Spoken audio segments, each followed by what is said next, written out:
লোকে বলে এই বর্ষাকালে ট্র্যাভেল করা নাকি একদম উচিত নয়, কিন্তু তুমি যদি একজন এক্সপ্লোরার হও আর তোমার প্রধান উদ্দেশ্য যদি হয়ে থাকে প্রকৃতিকে এক্সপ্লোর করা, তাহলে কিন্তু এই বর্ষাকাল তোমাকে আকর্ষণ করবেই।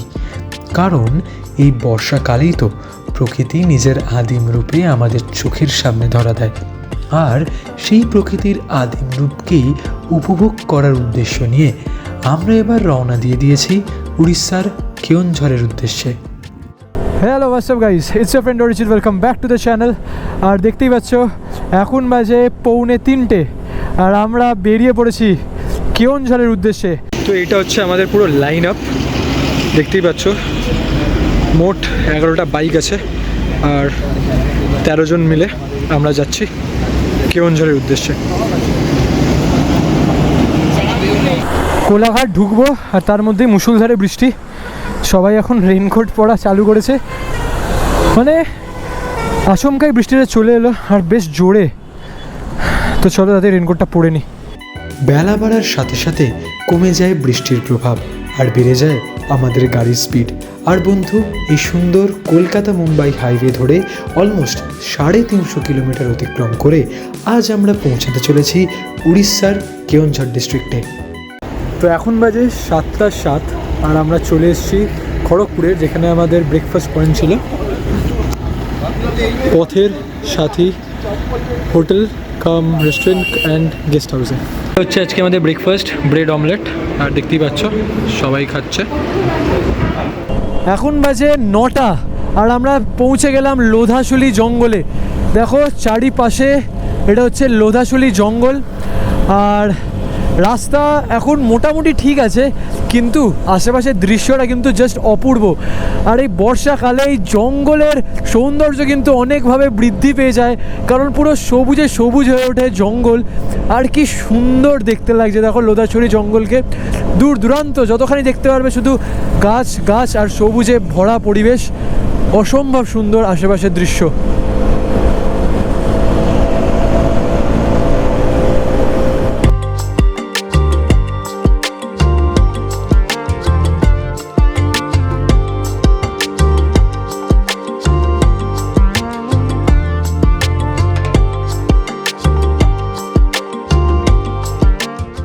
যদি উড়িষ্যার আসল সৌন্দর্য দেখতে চাও তাহলে কিন্তু আসতে হবে বর্ষাকালে। বর্ষাকালে এলে যে সৌন্দর্যটা দেখো, কোনো অংশে নর্থ বেঙ্গলের থেকে কম নয় কিন্তু উড়িষ্যা।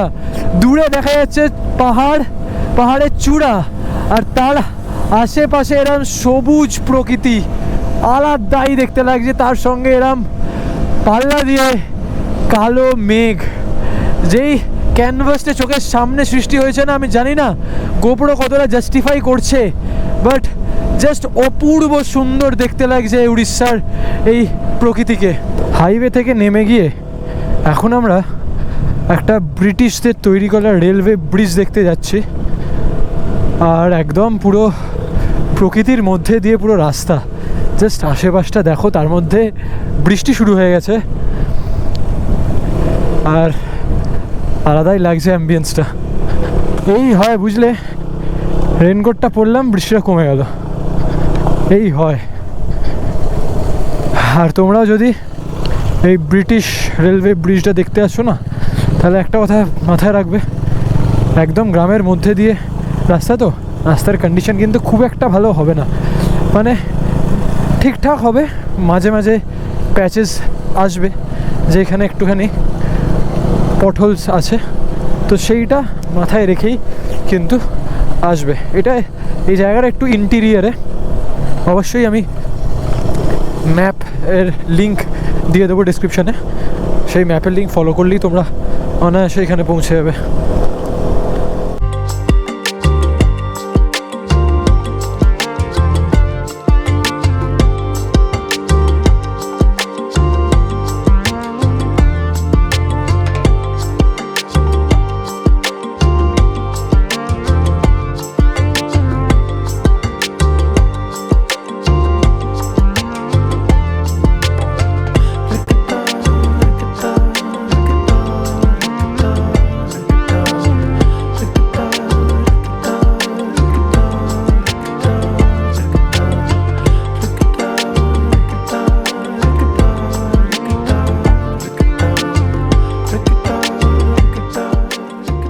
সিমলিপাল রিসর্ট থেকে সবাই মিলে লাঞ্চ সেরে হাইওয়ে এবং বেশ কিছুটা জঙ্গলে ঘেরা পথ দিয়ে আমরা ছুটে চলতে লাগলাম নতুন দিগন্তের উদ্দেশ্যে, এমন একটা জায়গার খোঁজে যেখানে গিয়ে আমাদের মন এবং চোখ দুটোই শান্তি অনুভব করবে।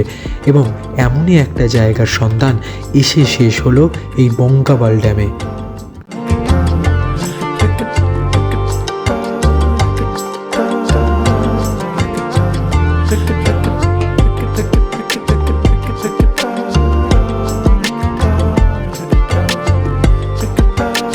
এখন আমরা যাচ্ছি ব্রাহ্মণপোষী, যেটা হচ্ছে এই বঙ্কবল বা সুলিয়াপাত ড্যাম থেকে 16 কিলোমিটার ডিস্টেন্সে। বাইরে দিয়ে মেন রাস্তা দিয়েও যাওয়া যায়, যেই রাস্তাটা আমরা আলাদা হয়ে এই দিকে চলে এলাম, আর এই রাস্তা দিয়েও যাওয়া যায়। এই রাস্তা দিয়ে একটু ভেতর দিয়ে যেতে হবে, একটু আননোন রাস্তা, জানি না কেমন ভালো হবে কি বাজে হয়, বাট একটা দিকে শিওর রাস্তার সৌন্দর্য খুব ভালো পাবো আমরা এই রাস্তা দিয়ে গেলে। তাই জন্যই আমরা এই রাস্তা চুজ করলাম। 16 কিলোমিটার যেতে গুগল ম্যাপ দেখাচ্ছে ওই 35 থেকে 40 মিনিট নেবে। দেখা যাক কেমন হয় ব্রাহ্মণপোষী।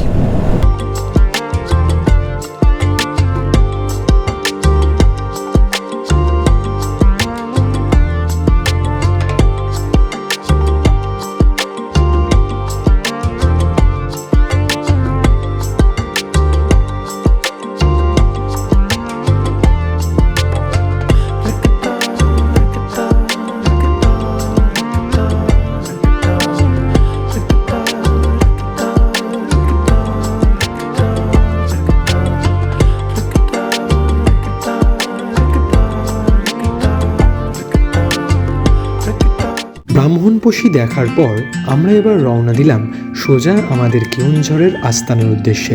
আর এবারে আমরা উঠেছি কেওনঝড়ের হোটেল ইন্ডিয়াতে। সেইখানে পৌঁছে ফ্রেশ হয়ে বন্ধুদের সঙ্গে আড্ডা আর খাওয়া দাওয়া দিয়ে শেষ হলো আমাদের প্রথম দিন। আজ কেওনঝড়ে আমাদের দ্বিতীয় দিন। সকাল সকাল উঠে ব্রেকফাস্ট করে সবাই মিলে রওনা দিয়ে দিলাম কেওনঝড় শহরটাকে ঘুরে দেখতে আর তোমাদের দেখাতে। এই কেওনঝড় শহরে আছে বিভিন্ন ওয়াটারফল, আর প্রথম যে ওয়াটারফল আমরা ভিজিট করতে চলেছি তার নাম হচ্ছে সানাঘাগরা ওয়াটারফল। হাইওয়ে থেকে আমরা সানাঘাগরা রোডে উঠছি, আর সামনেই হচ্ছে সানাঘাগরা। এটাই হচ্ছে সানাঘাগরা ওয়াটারফল। সানাঘাগরা ওয়াটারফল দেখতে আমাদের কাটতে হয়েছিল মাথা পিছু 20 টাকা করে টিকিট, আর এর মধ্যে কিন্তু রয়েছে বোটিং এরিয়াও। তার জন্য তোমাদের কাটতে হবে মাথা পিছু 30 টাকা করে টিকিট। আর সত্যি কথা বলতে এই সানাঘাগরা ওয়াটারফলের জায়গাটা কিন্তু সুন্দর গাছপালা দিয়ে ঘেরা, আর এই সবুজ প্রকৃতির মধ্যে হাঁটতে বেশ সুন্দরই লাগবে। কিন্তু একদম ওয়াটারফলের সামনে পৌঁছাতে কিন্তু অতিক্রম করতে হবে বেশ কিছুটা সিঁড়ি, তারপরেই আমরা পৌঁছে যেতে পারবো একদম ওয়াটারফলের সামনে।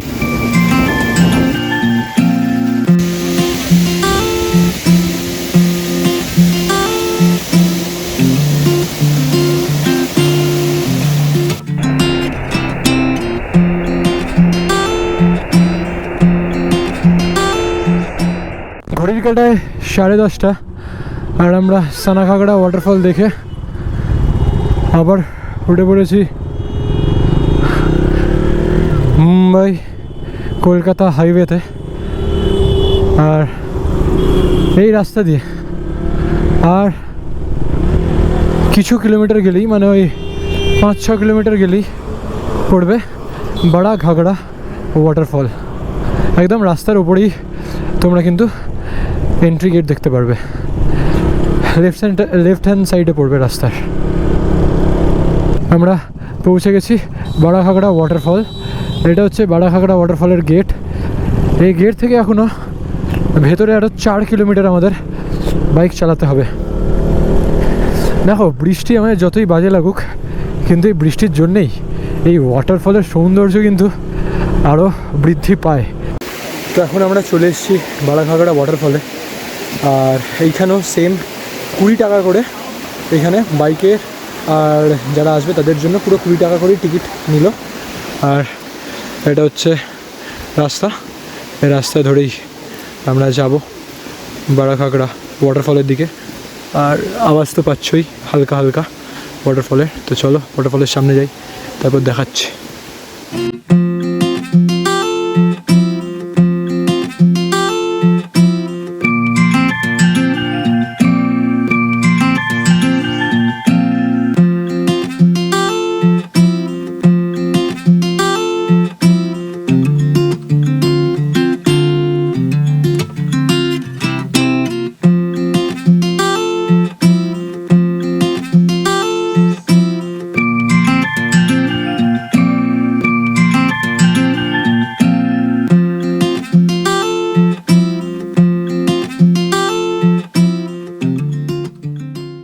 বারাঘাগরা ওয়াটারফল দেখে এবার আমরা রওনা দিলাম আমাদের পরবর্তী গন্তব্যের উদ্দেশ্যে।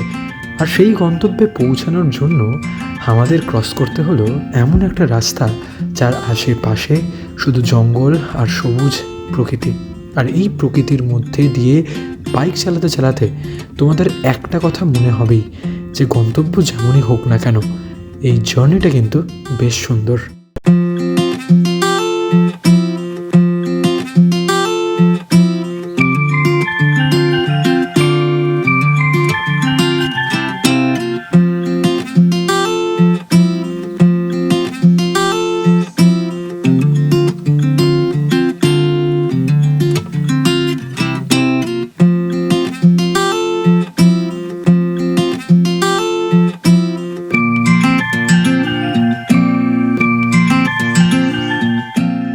এটা হচ্ছে খণ্ডধারা ওয়াটারফল ঢোকার গেট। এখানে তোমার টিকিট কাটতে হবে, 20 টাকা করে সম্ভবত টিকিট। আর এটা খণ্ডধারা ওয়াটারফলের গেটের ভেতরে সোজা যাব খণ্ডধারা ওয়াটারফলে। খণ্ডধারা ওয়াটারফলসে আসছো তাদের বলে দিই, এরম কিন্তু প্রচুর সিঁড়ি আছে, তো সেই ভেবে আসো, কারণ কি অনেকটা ইন্টিরিয়ারে।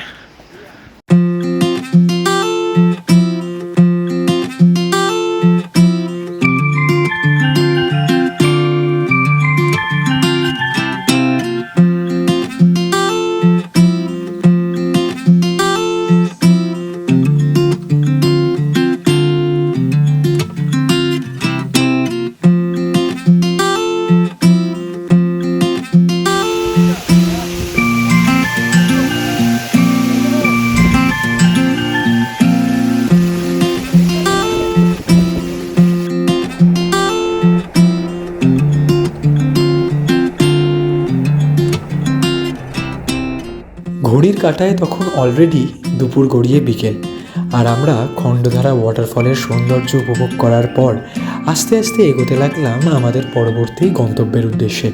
আর সেই সাসা হিলটপে গিয়ে আমরা সাক্ষী রইলাম আমাদের এই ট্রিপের সবার থেকে সুন্দর সানসেটটার।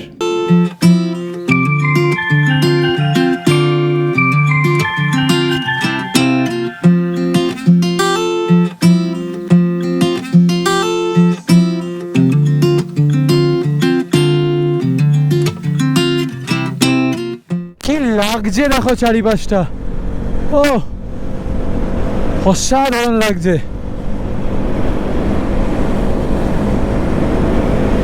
সেরা লাগছে এই দিকটা।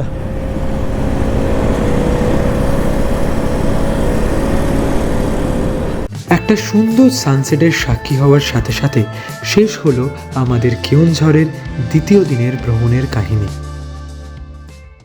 বন্ধু, আজ আমাদের কেওনঝড় ট্রিপের শেষ দিন, মানে আজ বাড়ি ফেরার দিন।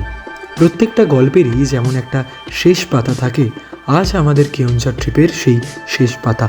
কিন্তু সেই শেষ পাতাকেও আমরা কিন্তু মেমোরেবল করে তুলব বেশ কিছু জায়গা এক্সপ্লোর করে, আর লাস্ট বারের মতন এই কেওনঝড়ের প্রকৃতির সৌন্দর্য উপভোগ করে। আমরা বাড়ি যাওয়ার পথে একটা ট্যুরিস্ট স্পট ভিজিট করতে চলেছি, তার নাম হচ্ছে ভীমকুণ্ড, যেটা আমাদের যে হোটেল ছিল হোটেল ইন্ডিয়া থেকে তার দূরত্ব হচ্ছে 51 কিলোমিটার। আর গুগল ম্যাপ বলছে সেইখানে যেতে আমাদের লাগবে 1 ঘন্টা 20 মিনিট মতো। আর জাস্ট এদিক থেকে আশেপাশের ভিউটা দেখো, কি সুন্দর দেখতে লাগছে, কি সুন্দর দেখতে লাগছে। এই পুরো ট্রিপের যেই ম্যাপগুলো, যেই রুট ম্যাপগুলো আমরা ফলো করেছি, সবগুলো কিন্তু তোমরা প্রত্যেকটা এপিসোডের ডেসক্রিপশানে পেয়ে যাবে। তো তোমাদের কিন্তু আর রুট ম্যাপ প্ল্যান করার দরকার নেই, জাস্ট ডেসক্রিপশানে চলে যাও, গিয়ে ওইখানে গুগল ম্যাপের লিঙ্ক তোমরা পেয়ে যাবে। আর খুব ইজিলি তোমরাও আমরা যেই রুট ম্যাপটা বেসিক্যালি ফলো করেছি, তোমরা সেই জায়গাটা ফলো করে চলে আসতে পারবে। আর এরম সুন্দর সুন্দর প্রাকৃতিক দৃশ্য উপভোগ করতে পারবে। আমরা ভীমকুণ্ডে চলে এসেছি। এটাই হচ্ছে ভীমকুণ্ড যাওয়ার জন্য এখানেই আমাদের টিকিট কাটতে হবে। আর এটাই হচ্ছে গেট, এটা হচ্ছে টিকিট কাউন্টার। কত করে রে? 20 করে টিকিট এখানে পার গাড়ি, আর লোক মিলিয়ে 20 করে টিকিট এখানে। তো ওইটা যেটা দেখালাম ওটা শুধু পার্কিংয়ের টিকিট ছিল। আর এইখানে একদম ঢোকার মুখেই এখান থেকে তোমাদের মাথা পিছু 10 টাকা করে টিকিট কাটতে হবে, তারপরে কিন্তু ঢুকতে দেবে। তো চলো সামনের দিকটা যাই আর গিয়ে পুরো ভিউটা তোমাদের দেখাচ্ছি।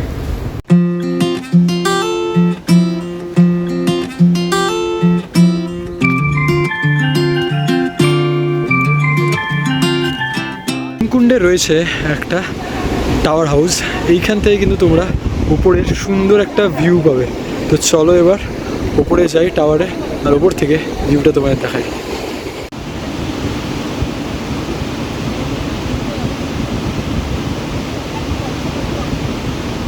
টাওয়ারের একদম ওপরে চলে এসেছি, আর ওপর থেকে জাস্ট ভিউটা দেখো।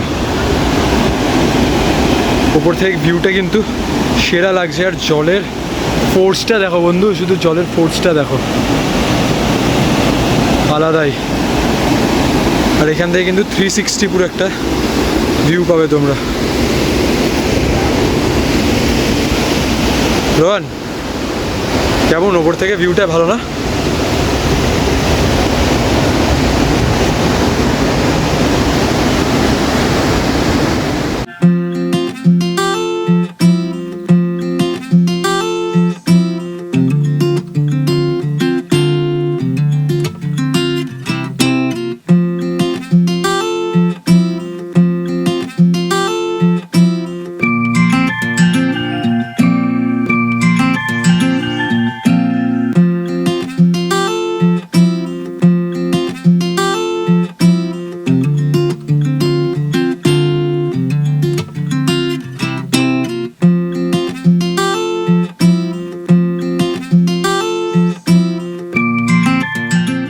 আশেপাশের পরিবেশটা দেখো বন্ধু, আর তার সঙ্গে দেখো আমাদের পুরো টিমের বাইক লাইন আপ করে যাচ্ছে, কি সুন্দর দেখতে লাগছে।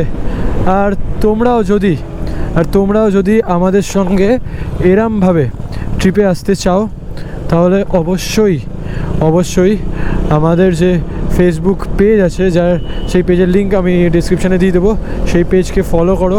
আর তোমরাও আমাদের সঙ্গে এরম সুন্দর ট্রিপে জয়েন করতে পারো।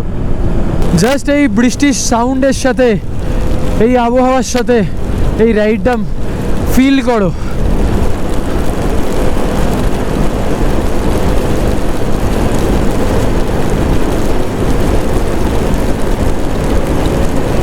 মুষলধারে বৃষ্টি পড়ছে, আর যাদের বৃষ্টি ভালো লাগে তারা বুঝতে পারবে। আর যাদের বাইক চালাতে ভালো লাগে, বাপ রে বাপ, পুরো চান করিয়ে দিল গাড়িটা। আর আলাদাই ফিলিং হচ্ছে। ও, এইটাই হচ্ছে অ্যাডভেঞ্চার। আর এই না হলে মনসুন রাইডে যদি এরম আবহাওয়াই না পেলাম, যদি বন্ধুদের সঙ্গে হাইওয়ের ওপরে মুষলধারে বৃষ্টিতে বাইকই না চালালাম, যদি পাশের গাড়িরা আমাদের ভিজিয়েই না দিল, তাহলে কিসের মনসুন রাইড বন্ধু। জাস্ট আশেপাশের আবহাওয়াটা দেখো। আমি জানি না কতটা তোমরা বুঝতে পারছো, কারণ পুরো ক্যামেরায় হয়তো জলে পুরো একদম শেষ করে দিচ্ছে, বাট আলাদাই ফিল হচ্ছে ভাই, আলাদাই ফিল হচ্ছে। জাস্ট সেরা লেভেলে এনজয় করছি এই মনসুন রাইডটা। জাস্ট এই দিকের দৃশ্যটা দেখো, কি সুন্দর লাগছে। ও দূরে সেই পাহাড় ওপরে মেঘ খেলা করছে, আলাদাই লাগছে, আলাদাই লাগছে। এই সুন্দর সূর্যাস্তকে সাক্ষী রেখে আমরা উড়িষ্যার কেওনঝড়কে বিদায় জানিয়ে রওনা দিলাম আমাদের বাড়ি ফেরার উদ্দেশ্যে। আর তারই সঙ্গে সঙ্গে শেষ হলো আমাদের কেওনঝড়ের কাহিনী। তোমাদের সঙ্গে দেখা হবে নতুন একটা জায়গার কাহিনী নিয়ে। টিল দেন ভালো থেকো।